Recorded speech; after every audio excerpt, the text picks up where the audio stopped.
Depende sa kasalanan niya. Pero para sa akin, yung mga rape, yun talaga dapat mas malala. Kabayaran dun sa nagawa sa akin. Kailangan kong gumanti, gano'n. Deserve po natin lahat yon, mapamayaman man or mapamahirap. Hatulang ka sa isang kasalanan na ginawa mo. Kailangan po, uwi po. Pagtanggol sa mga ginagagawang katagalian.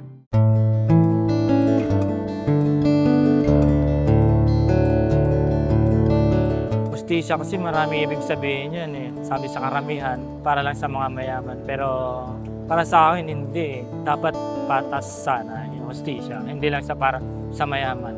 Paano yung mga mahirap na gumagawa din ng patas, trabaho ng patas. So, yung mga mahirap, yun pa yung mga kadalasan na walang justisya. Yung mayaman, marami pang process para makuha nila yung justisya. Pagtanggol sa mga ginagagawang katagalian, kahit sino man, mahirap man o mayaman. Sabi nga nila, para lang sa mga mayaman. So, unfair para sa mga mahirap. Sa hostisya, brutal ako. Gusto ko pagka may mga nare-rape, tinuputulan ng ulo. Patay agad. Patayin agad. Yung mga rape lang, mga pagsamantala sa kapwa. Yan. Mahabang buhay na pagkakakulong para sa akin. Depende sa kasalanan niya. Pero para sa akin, yung mga rape, yun talaga dapat mas malala. Yung ginawa sa'yo, kailangan may paglaban mo, yung gano'n. Ganti, gano'n, parang gano'n, no? Parang ganti.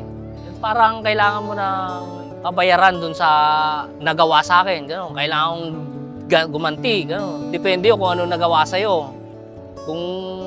Kung maganda naman yung ginawa sa'yo, maganda rin ibalik mo. Pag masama, depende yung sa ginawa. Kung may kasabihan niya, pag ginawa ka ng masama, huwag mo nang gantihan.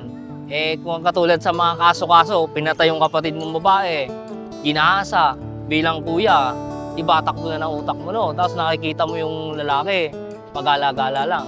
Ang hustisya nun, parang bilang sa sarili mo na. Kasi walang ginagawa ang gobyerno, nandito lang yung umano sa kapatid ko, di ba? Parang gano'n. Dapat po patas po talaga yung sistema natin. Deserve po natin lahat yon, mapamayaman man or mapamahirap. Kasi po, based po kasi sa natin ngayon, sa system po natin ngayon, kadalasan po yung mahihirap po na sasantabi yung mga hinanaing nila. Kung sino yung mapera, ayun yung papansinin. Kasi yung mahihirap, hindi po nakukuha yung justice na dapat po para sa kanila. Para sa akin po, yung kahulugan ng hustisya, parang hatulang ka sa isang kasalanan na ginawa mo. Tapos, yung mga humatol sa'yo na umihingi sila ng hustisya sa ginawa mo. Tapos, bibigyan ka nila ng pantay na pagante sa'yo. Revenge po sa isang tao. Halimbawa po, pumatay po yung isang tao, kailangan po, uwi po kung ano po yung ginawa niya. Kasi hindi naman po kasi patas yun eh. Kung ang gagawin lang po, halimbawa, ikulong po, ganun. Napaka-unfair naman po kung ganun po mangyayari.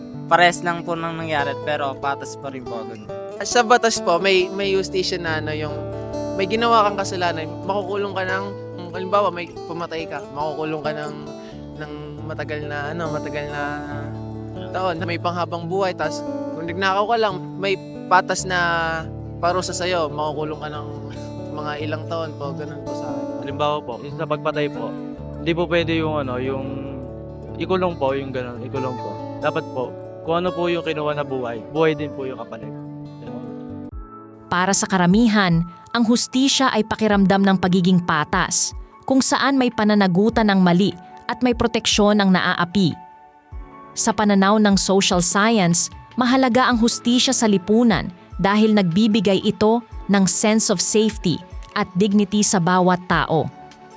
Pero ano kaya ang itinuturo ng Biblia tungkol sa tunay na kahulugan ng hustisya?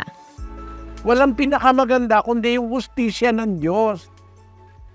Ang hustisya ng Diyos, pag mahal ka, mahalin mo. No? Mahal ka, ayaw mong mahalin, hindi hustisya yun. Dapat ang hustisya, pag mahal ka, mahalin mo rin. Pag gumawa ng mabuti sa'yo, gawan mo rin ng mabuti. At kung minsan, para sa Diyos, kahit ayaw silang gumawa ng mabuti, maggumawa ka pa rin ng mabuti sa kanila. Kasi sabi ng Diyos, love your enemies. If your enemy is hungry, feed him. If he is thirsty, give him something to drink. Yan ang pinakamagandang hustisya. Yung hustisya na nagpaparaya ng pakinabang sa kapwa. always may pataan ka sa kapwa. Meron ka laging awa sa kapwa. Pagka ganyan lahat ng tao, walang gera. Yan ang dapat na hustisya eh. Ang matuod nga hustisya sa tao, yung sinasabi ng Diyos. 7:12 ng Mateo. Pakinggan mo kapatid ha. Kaya nga, lahat ng mga bagay na ibig ninyong sa inyo'y gawin ng mga tao, gawin naman ninyo ang gayon sa kanila, sapagkat ito ang sa kautusan at ang mga propeta. Pakaliwanag. Kung ano yung gusto mong gawin sa iyo ng kapwa mo, yun din ang gawin mo sa kanya. Gusto mong ikaw igalang, igalang mo rin siya. Gusto mong huwag kanyang sasaktan, huwag mo rin siyang sasaktan. Kung gusto mo na ikaw ay pahalagahan ng kapwa, pahalagahan mo rin siya. Kung gusto mong magtapat sa iyo ang asawa mo, magtapat ka rin sa kanya. Huwag mo siyang lulukohin. Yan ang hustisya ng Diyos.